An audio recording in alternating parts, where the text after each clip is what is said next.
The recent tragic death of actor Lee Sun-kyun and the broader context of rising suicide rates in Korea, especially among celebrities. Today, we're going to discuss the immense pressures of maintaining a pristine public image and sensitivity around drug use in South Korea. Hello everybody, my name is Ade. Yo, this is David. And I'm Joy. So, recently, very famous Korean actor, Oscar-winning Parasite, he was found dead. Right. Do you know the details? Well, I didn't go too deep in the details, but he was found dead in his car, and the burning of the coal, the briquettes is like a thing here in Korea where Oh, really? you burn the coal in an enclosed space. It builds up carbon monoxide, and you don't have any more oxygen to breathe, and you just die. That's how a lot of people tend to kill themselves in Korea if they don't want to, cause too much public disturbance. Interesting. That's what they do. They burn the coal in their rooms, like in their house rooms or in their cars. So today we're gonna let's talk about the pressure, not just celebrities, but like everyday Koreans face, and what do you think drives Koreans to sometimes take this option? Because it's not just a one-time thing. It's actually unfortunate rising situation here in Korea. What do you think is some of the factors contributing to that? I think too much pressure that individual has, like in their school, in their workplace. I just think people get easily overwhelmed here because like we don't, how people say Koreans cannot really chill. Like we're just like too busy every day. So I think that's making a lot of people among teenagers or just people in different age groups to decide, suiciding.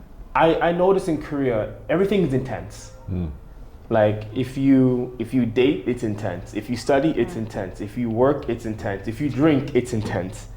Like I had one friend, she lived in Seoul, and she's like, "Oh, I study English during red lights when I drive." I'm like, "What?" Right? And that's the intensity I think Koreans have. Even university students, when they have vacation, they don't take vacation, right? They usually do more studying. Right. And if they try to relax for too long, what do they usually say? Like, "Oh, I don't feel like I'm doing anything." Right. So I wanna do more. Dave, what do you think? There's so many things, but mental health in Korea, I feel like it's kind of shunned upon. Like it's something. If you or your family suffers from any sort of mental illness, it could be about depression. It could be something serious. You have a disease of. You don't share it with the public. You don't share it with anyone else, but just your family only, because they're scared of the stigma associated with it. But I feel like in Canada and America, that's more openly talked about in schools too. If you have even if you suffer a little bit of depression, there's a hotline for you to call. You have a guidance counselor to talk to at school, and you can get a lot of help and assistance. So there's a lot of like social help for you. But in Korea, if you do have any sort of depression, no one's like, "Oh, you'll get over fine," or your friends might even not want to talk to you because they just want that alone time. But that alone time is gonna kill you. That's the thing. So I feel like the society, the social pressure is really big here when it comes to Definitely. mental health and lack of awareness. Yes. What do you think can be done to kind of like change the stigma when it comes to mental health in Korea? Because you're absolutely right. The mental health thing here is really shunned upon. Yeah. And even my friends say like men only cry 3 times in their life. Yeah, that's right. What is it? Men only cry 3 times in their life. Have you heard this before? Oh yeah, I've heard about it. What is it? What is it exactly? Men only cry 3 times. What is it? So when they're born as a baby, one time. Right. Was it after the military or something, or going to the military? Probably going to the military. You're saying goodbye to your family and because you're going alone, and then when your parents dying or something like that. I heard when your mom, not even your dad, it's when your mom dies. Oh, when your mom dies. Yeah, right. Some extreme. Something extreme. Right. And I feel like expressing emotion in Korean society is very different. Every culture is different for sure, right? And there's pros and there's cons everywhere. This is just a problem that Korea Right. has. What do you think can be done to kind of like ease the stigma towards mental health? My thoughts are you got to start from the base education, right? Oh, You got to right. start from childhood education that it's okay to feel sad. Okay, Yeah. it's like when because I don't have kids. Right. I can't It's- say it's- from the parents' perspective, but like I see parents and their kids like don't cry. You can't cry in Right, public. right. I mean, obviously, if they're crying too much, it's gonna disturb the others around Right, you. right. But it's okay to cry. Maybe that's something you could start with. But also in public education systems, they could definitely incorporate a system where a guidance counselor, there are people to they're friendly people to friendly talk about, or they're friendly people you can easily talk to about anything. Right.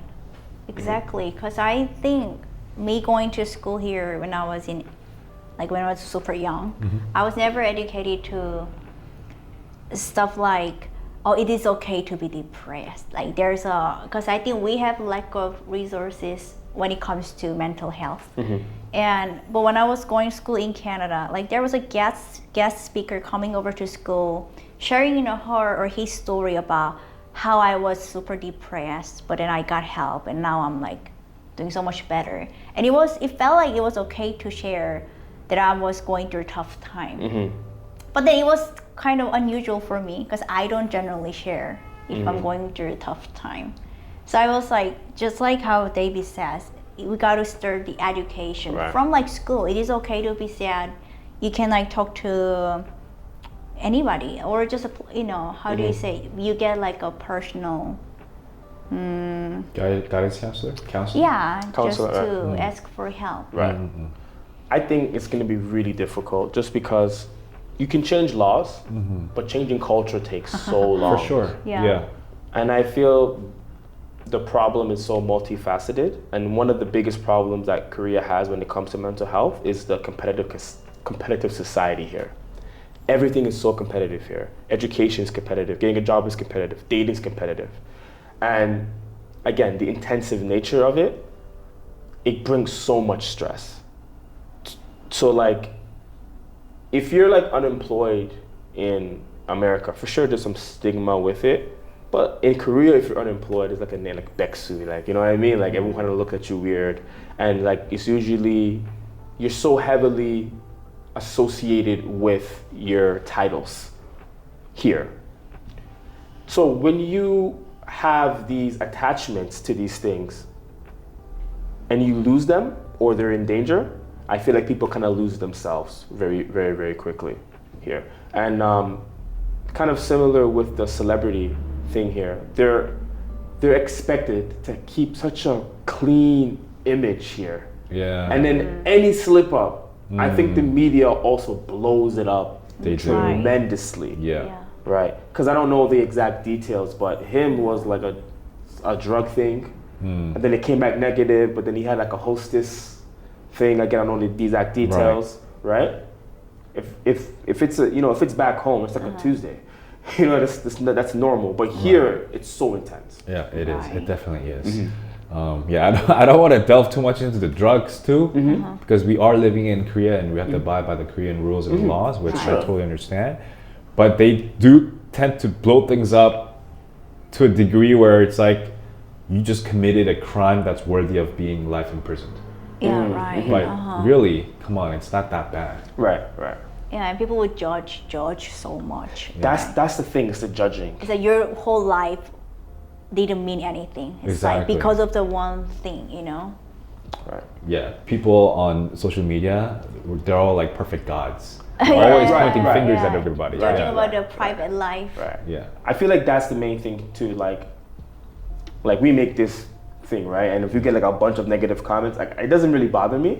But I feel like in Korea, people really take comments very seriously, and they take others' opinions very seriously. And it's very difficult to live that way because you can't control what other people are always going to think and say about you, right? Right. But in Korea, it's such a group culture, right? Again, like it's easy for me to say, well, don't care about it, don't think about it. But they do. They really do care about it, right? Right. So that's why like even some posts or some YouTube thing, when Koreans post, they don't put any allow anybody to comment anything. I see. Yeah. You know what I mean? Because they can't take the bad comments, right? Where like, you know, other cultures, whatever, you know, it's Monday. We don't care, right? So what do you think about this topic about mental health and suicide in Korea? Let us know about your comments below. Thanks for now.